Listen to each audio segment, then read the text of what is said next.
I'm not a foe of video games, because games are complicated and it isn't clear what people are doing when they're playing them. You know, they may be expanding their cognitive skills. They may be learning to cooperate. They may be learning to engage in complex problem solving. And so, but part of it's also a matter of balance. You know, 50 hours a week, probably not, unless you're going to go pro, right? Because there's other things you need to be attending to. It's not a stable solution for you, your family, your society. It's too one-sided. Yeah, and you can get pulled down rabbit holes of all sorts that are one-sided pursuits of meaning. So, and it's something we're actually going to talk about as the later classes unfold. The question is, how do you stop yourself from falling prey to a pathologized sense of meaning? And I think one of the answers to that is don't lie. Because what you're hoping is that your nervous system is sufficiently healthy and well programmed so that what it reads out to you is reliable. And if you pathologize your psyche by either through sins of omission, let's say, or outright deception, you're going to warp that internal structure and it's not going to read out properly to you. And then your sense of meaning will lead you astray. So like one of the reasons for speaking the truth, I shouldn't say that because you don't know how to speak the truth, but you do know how not to lie. And it's a game you're playing with yourself. You can define the damn lies. No one else has to do that for you. You try not to utter falsehoods because you warp your neurological structure by doing so, and then it will read out pathologically. And then if you rely on it to guide you, it will run you right off a cliff. So that's why there's a moral element to this, is if you're going to rely on your sense of meaning, make sure that you don't pollute the mechanism. See, this is partly why people go to confession, right? Which is like I said, a psychotherapeutic technique. It's like, okay, what stupid, miserable, wretched things did I do this week? Well, that's a good thing to make conscious, right? Because maybe you can not do them the next week. And you think, well, why would you bother? It's like, well, you're in a ship. It's sailing across the stormy seas. If you're hacking holes in it with a pickaxe, you should probably pay attention to that before you sink. So it's a good idea to keep what you're doing that's stupid in mind so that you can stop doing it. And so then you can more and more rely on yourself and your own, you know, your own conscience, let's say, as a guide to proper action. You know, in the Pinocchio story is that the conscience was not an unerring guide for Pinocchio. It had to learn. And so it's also partly pushing yourself into new situations and differentiating yourself so that you get wiser. And so it's courage as well as truth. Those might be the two. There's more. Beauty, courage, truth, you know, the fundamental virtues. Yeah. Why be virtuous? That's the question. It's so that you can bear the suffering of life without becoming corrupt. Right? It's practical. It's practical. There's nothing more practical than that. So, unless you want misery, and people do, you know. It's exciting, misery.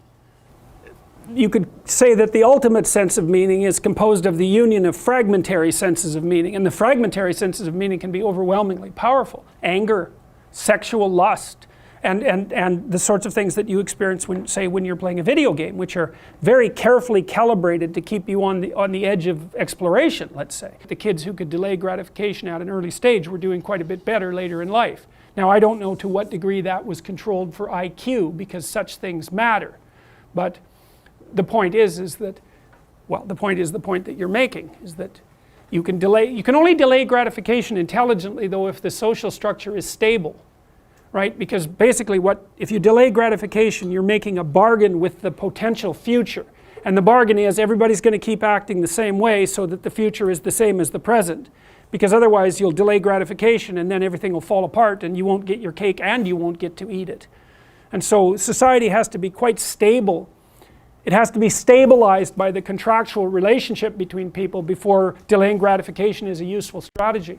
This is also why you see in chaotic circumstances where the future becomes uncertain, people forego delay of gratification very, very rapidly, and perhaps appropriately so. What happens as you stabilize societies, being conscientious becomes more useful.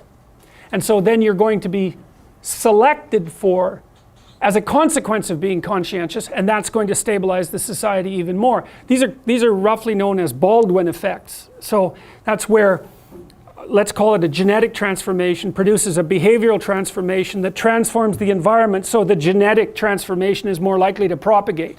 You can get unbelievably rapid evolutionary movements when you get a loop like that developing, and they happen frequently. And that's also how, in some sense, a meme can be turned into a genetic, can manifest itself genetically. So if you have an idea that spreads through the culture and it tilts the culture in a certain way such that those who hold that idea are likely to be more successful, then the meme and the biology will align themselves across time. And well, I think you see that happening. That to some degree, that's what's happened as religious stories have propagated themselves as well. Because as the idea of the hero becomes clearer, so to speak, and then it manifests itself more clearly in the society, then there's more rewards for doing it, then the selection pressures get more positively related to that kind of behavior, and the whole thing loops upwards. So it's something like that. In terms of treating mental health disorders, where do you think we should draw the line, or how should we draw the line between pharmaceutical interventions and various other psychotherapy methods? I mean, at what point is depression and anxiety should be treated with medicine, and at what point should it be, is it Okay, that's a good question. Medical interventions, anything. If you're sick, you do what is necessary to get better, and you leave your pride behind if you have to. And that says nothing about the utility of the behavioral interventions. You want to hit the problem with everything you have at your disposal. But some antidepressants, especially for people whose lives are together and who are depressed, antidepressants can be absolutely miraculous. So, when you hear about the clinical evidence in their favor being iffy, and that's partly because the diagnosis of depression isn't very well formulated. It's very different to have a terrible life than to be depressed. And antidepressants can only help you so much if you have a terrible life. How do you differentiate the utility of behavioral / psychotherapeutic treatments for conditions like depression versus medical treatments? Okay, so the first thing I would say is don't underestimate the utility of medical interventions. Depression is a catastrophe. It carries with it a very high suicide rate. And it also levels people out, and it's really hard on their families. And so, and it's physiologically extraordinarily damaging. And so, if you're in a depressive state and it's severe, you can try an antidepressant. You'll know in a month if it works. If it works, well, maybe it'll help you get your life together. Like we could say, well, maybe you're depressed because your life isn't very well together. Could be. Sometimes people are depressed, their life is just, it isn't fine, because no one's life is fine. Everyone's life is a tragedy.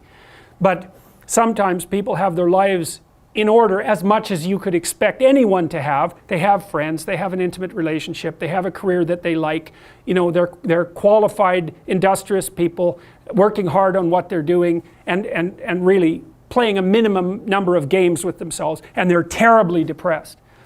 Antidepressant, man, sometimes that will just fix it.